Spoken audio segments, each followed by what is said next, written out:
from the topic, When God is in Your Corner. When God is in your corner. I must confess, despite the boxing gloves around my neck, I don't know a whole lot about the sport of boxing.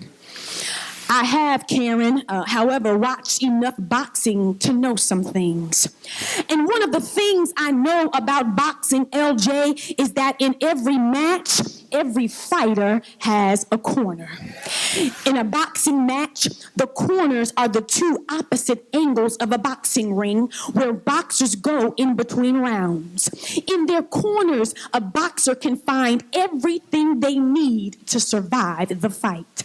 Their corners are where boxers go to rest, replenish, and receive instruction. The corner man is there to motivate them, encourage them, and advise them on what techniques and moves they should use in the fight. A cut man's job is to treat the cuts, the bruises, and any other physical damage that a fighter may sustain during the fight. To be great, you have to have a great corner, because success or failure in the center of the ring is determined by what happens in your corner. It would appear to me that Joshua has found himself in the corner of life.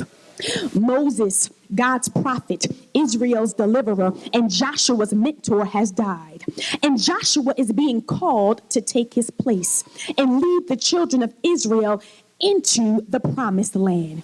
As Joshua stands in his corner, preparing to take on the biggest challenge of his life, he finds himself afraid, discouraged, and unsure that he can handle the task that was before him. Before he steps into the ring, Joshua needs some encouragement. He needs some motivation. He needs some advice on what he needs to do when he gets in the ring. Whether Joshua succeeds or fails depends on what happens in this moment. Right now, Joshua feels like he is facing this challenge alone. But guess what? He's not alone. God is in his corner. And God does what every good corner man does. God shows up at the moment when we need motivation, when we need encouragement. God shows up. And let me tell you what God does. You may feel discouraged and unsure about the future. It may even feel like you are standing alone. But let me reassure you, you are not alone. God is in your corner. And you know what? Your success or your failure depends on what happens in this moment. Muhammad Ali was asked once about the greatest lesson he learned in life. His heavyweight title fight against Sonny Liston in 1964. By the time the fight got to the end of the sixth round, Ali says, and I quote, "I was completely spent. I couldn't even raise my arms. I couldn't even stand up to go back into the ring. I'm going home," he told his trainer. His trainer at the time was Angelo Dundee, right? His trainer heard this. He got up in Cassius Clay's face and he demanded that he get back in the ring. But Clay refused. When the bell rang, Clay didn't budge. He stayed right in his seat. It was then that Angelo Dundee pushed him off his stool and yelled at him, "Get in that ring and don't come out until you are the heavyweight champion of the world." Muhammad Ali later said that the greatest lesson learned from that fight is to always have someone in your corner who's pushing you and making you do things you don't think you can do. Cassius may never have become Muhammad Ali had it not been for that corner moment. It's the same thing with us. When God is in our corner, God has this way of pushing us out of the corners of life and pushing us into our destiny. Your victory is not in the corner.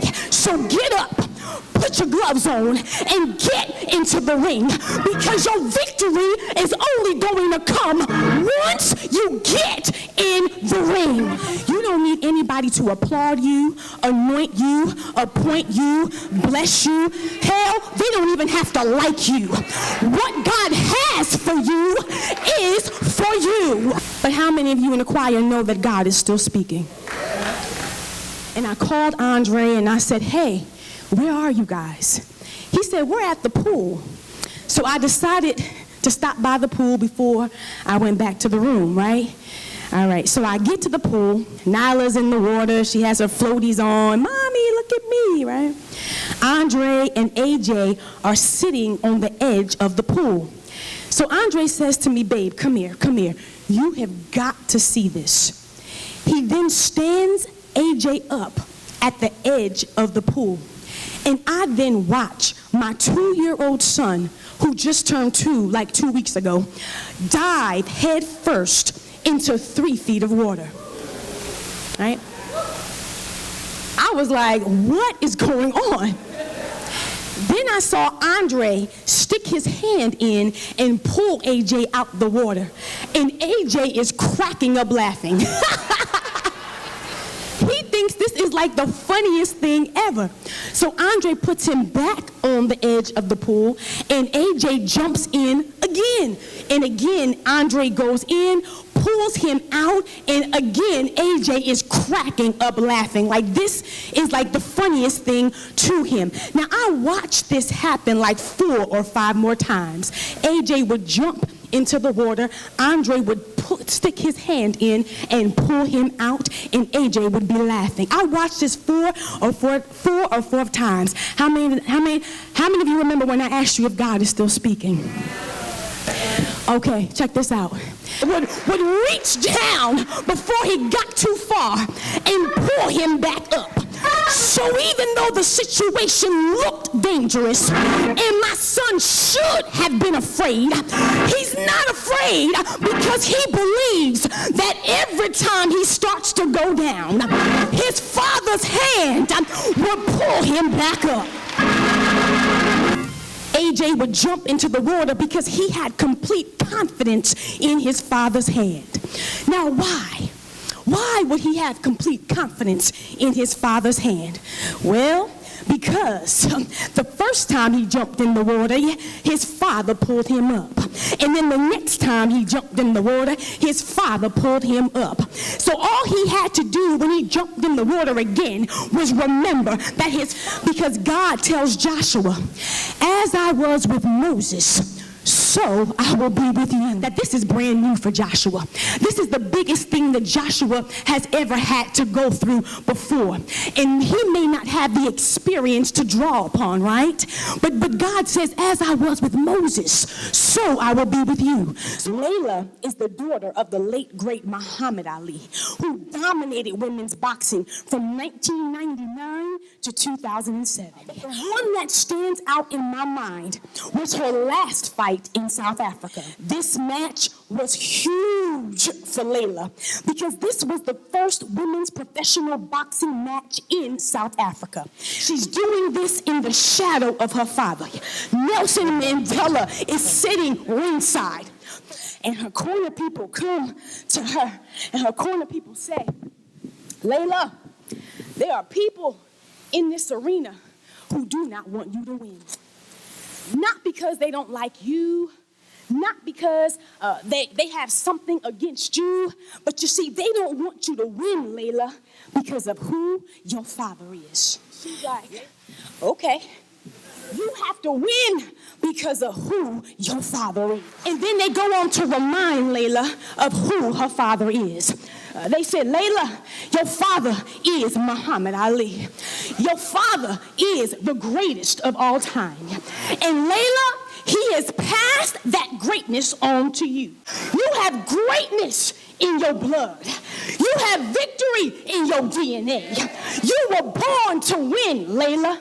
So Layla is in her corner. She's hyped now. Layla gets this in her mind. She gets it in her heart. She's ready to go, right? So Layla gets into the ring, and let me tell you, she knocked that girl out in the first 56 seconds of the first round. I didn't realize just how great I really was. All right, Elmwood, if you are here today and you are standing in the corners of life, too afraid to get into the ring, I have come to be your corner woman. I have come to remind you of how great you really are. You are great, not because of anything that you have done, not because of your qualifications, not because of what's on your resume, but you are great because of who your Father is. To an awesome. Yes, he can.